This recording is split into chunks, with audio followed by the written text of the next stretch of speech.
Karena itu sampai yaumil akhir itu sumpah saya pribadi kepada Yang Maha Kuasa. Saya harus setia kepada negara, bukan kepada pemerintah. Kalau pemerintahnya itu amanah, dia pegang itu pedoman kehidupan berbangsa dan bernegara, Pancasila dan UUD 45 yang asli, oh saya siap rela mati untuk kepentingan pemerintah. Tetapi manakala pemerintah ini mengakomodasi komunis, kemudian gayanya liberal kapitalis, nah, saya siap mati untuk itu, untuk mengembalikan. Allahu Akbar. Saya sudah sampaikan kepada siapapun, organisasi apapun, kalau saya diajak untuk membela agama, bangsa dan negara ini, ya, mensejahterakan rakyat, saya ikut. Mau dijadikan sebagai anggota pun saya ikut. Dan saya tidak pengen apa-apa. Jadi sadar enggak? Sadar enggak? Ya? Perpolitikan kita semuanya sudah transaksional. Yang punya duit, yang jadi. Jadi bayangkan betapa mudahnya dengan peraturan sekarang kekuatan asing menguasai NKRI.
Bismillahirrahmanirrahim. Assalamualaikum warahmatullahi wabarakatuh. Sampurasun. Rampes itu salam khusus dari Tatar Pasundan, dari bumi Siliwangi. Karena saya dari bumi Siliwangi. Dulu saya punya negara, namanya Kerajaan Pajajaran. Kira-kira begitu.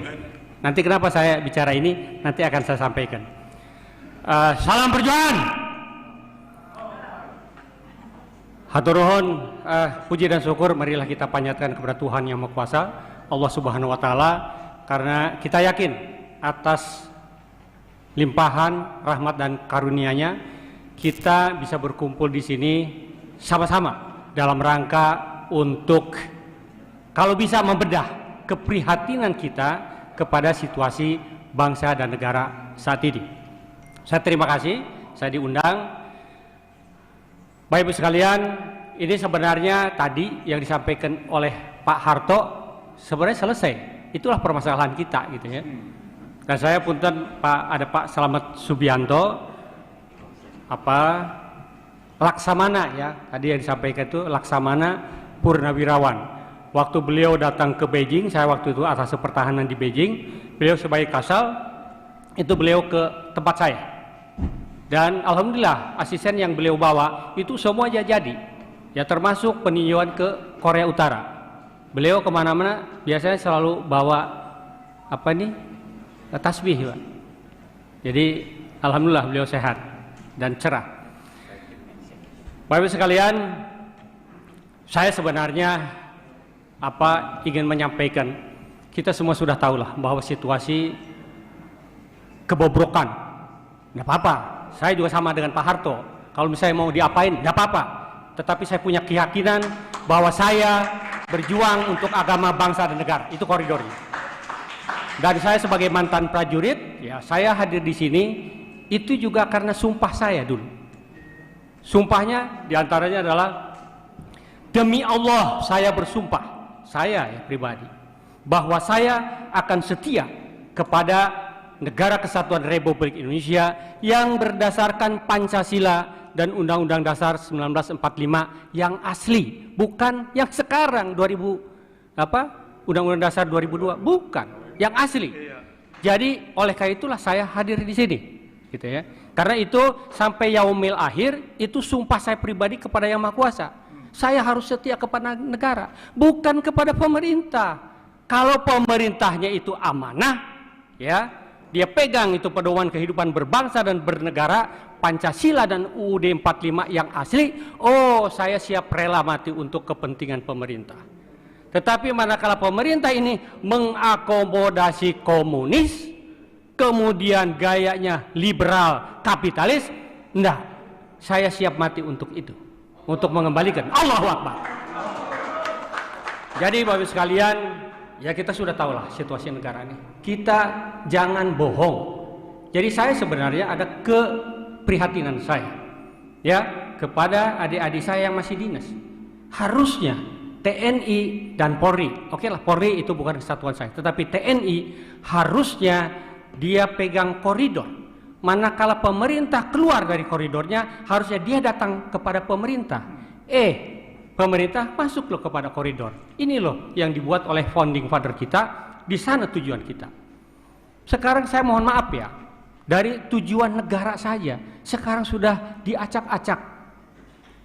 Sekarang kan ada 4 tuh tujuan negara tuh, melindungi bangsa dan wilayah, ya, mensejahterakan kesejahteraan umum, mencerdaskan kehidupan bangsa, kemudian ikut serta di dalam perdamaian dunia.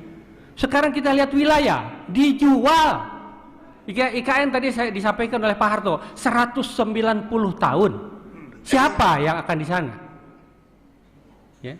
Saya ke BUMN sekarang, kalau saya tidak salah, boleh dikelola asing oleh 100% dikelola oleh asing. Padahal itu adalah sarana untuk entrepreneur bangsa kita. Ya. Jadi semua acak adul. Jadi kalau kita lihat ya, apa sih kehidupan berbangsa dan bernegara? Geodemokonsos, ya, geografi, demografi, kemudian konsos, ipolexospud milhan. Coba mana ada enggak sekarang yang membanggakan kita dari seluruh kehidupan, komponen kehidupan berbangsa dan bernegara. Semua memprihatinkan. Sekarang para pejabat, punten ya, oknum lah saya sampaikan, ya tidak semuanya mungkin, tetapi kalau menurut saya mungkin hampir semuanya juga gitu. Sekarang itu berlomba-lomba untuk mencari kekuasaan, untuk mencari duit, kekayaan, untuk apa? Perutnya kenyangnya perut masing-masing. Loh saya prihatin Pak, saya di Bandung tiap hari saya melihat itu bangsa pribumi yang harusnya mewarisi kekayaan negara ini hidup dari tong sampah satu ke tong sampah yang lainnya. Innalillahi. Kalau saya monitor ceramahnya Cak Emput atau Pak Mahfud, kalau pemerintah ini mengelola negara ini dengan benar dari tambang saja, harusnya pemerintah mampu menyantuni warga negaranya mulai dari yang baru lahir sampai dengan ke yang mau game over 20 juta per bulan harusnya. Tetapi sekarang apa yang dirasakan oleh rakyat, oleh masyarakat kita? Tidak ada tuh menurut saya, ya benar-benar berjuang. Yang sekarang diberi mandat oleh rakyat itu berjuang untuk kepentingan rakyatnya. Jadi harta kekayaan negara yang dikelola oleh mereka itu benar-benar berjuang untuk kepentingan rakyatnya. Gak ada. Ada sih ada, tetapi menjelang saat pemilu sekarang nih yang dibutuhkan. Baru dikasih sembako rakyat, tetapi hanya untuk mencari suara. Innalillahi. Jadi keprihatinan saya itu, oleh karena itu saya sudah sampaikan kepada siapapun, organisasi apapun, kalau saya diajak untuk membela agama, bangsa dan negara ini, ya mensejahterakan rakyat, saya ikut. Mau dijadikan sebagai anggota pun saya ikut. Dan saya tidak pengen apa-apa. Ya, saya usia udah 65, sudah dapat bonus. Apalagi Pak Harto tadi, Pak Slamet, Pak Narko, kita ini udah bawa tanah, nggak pengen apa-apa lagi. Tetapi selamatkan anak cucu bangsa ini. Allahu Akbar. Ya, jadi sekali lagi saya sampaikan berkali, saya nggak pengen apa-apa, enggak. Kalau seandainya Undang-Undang Dasar 45 sudah kembali ke aslinya, di situ ada proteksi terhadap pribumi Nusantara. Saya tidak mau seperti Singapura, saya tidak mau seperti Amerika yang Indian itu hilang dari peredaran. Kemudian saya juga tidak mau seperti aborigin di Australia. Yuk kita sama-sama bangun negara ini, tetapi bahwasanya ada resolusi PBB tentang pengakuan terhadap hak-hak masyarakat pribumi. Jadi, yuk sama-sama kita bangun, ya. Ya punten ya, yang ada warga negara Indonesia dari bangsa lain, ya, ya sama-sama kita. Makanya saya di dalam di dalam UUD 45 itu adendumnya, salah satu saya sarankan untuk pasal 6. Pasal 6 kan presiden adalah orang Indonesia asli. Sekarang kan sudah dirubah. Presiden warga negara Indonesia yang sejak kelahirannya dia berada di Indonesia sudah bisa jadi presiden. Jadi kalau negara X ingin menguasai Indonesia dengan Undang-Undang Dasar 45 palsu, tidak perlu saya invasi. Saya siapkan agen saya suami istri, saya luncurkan ke Indonesia, ya. Kemudian begitu anaknya lahir, ya, 40 tahun kemudian atau sekarang sudah dirubah, ya, untuk kepentingan pencalonan wapres jadi 35 tahun kan itu dia siap untuk jadi presiden Republik Indonesia. Operasi intelijen strategis dengan kekuatan saya jadikan si agen saya jadi warga negara Indonesia, ya. Kemudian dengan kekuatan duit saya bina kekuatan di sini. Kalau di Kopassus itu ada yang terkenal namanya Operasi Sandiuda, itu Pak Narko tuh, ya. Jadi itu untuk menguasai negara ini. Jadi sadar nggak? Ya, perpolitikan kita semuanya sudah transaksional. Yang punya duit, yang jadi. Jadi bayangkan, ya, betapa mudahnya dengan peraturan sekarang kekuatan asing menguasai NKRI. Ini yang menjadi kegundahan saya. Maka saya bilang sebelum saya game over, ya, untuk membela bangsa dan negara ini plus agama. Kenapa agama? Karena menurut saya komunis sudah masuk ke semua lini kehidupan berbangsa dan bernegara. Makanya saya tekankan agama, karena bagi komunis agama itu adalah racun. Saya harus berada di posisi itu. Jadi saya siapkan diri saya, ya, saya siapkan untuk mewakafkan diri saya untuk kepentingan itu. Dan saya terus terang sudah sampaikan kepada anak istri saya.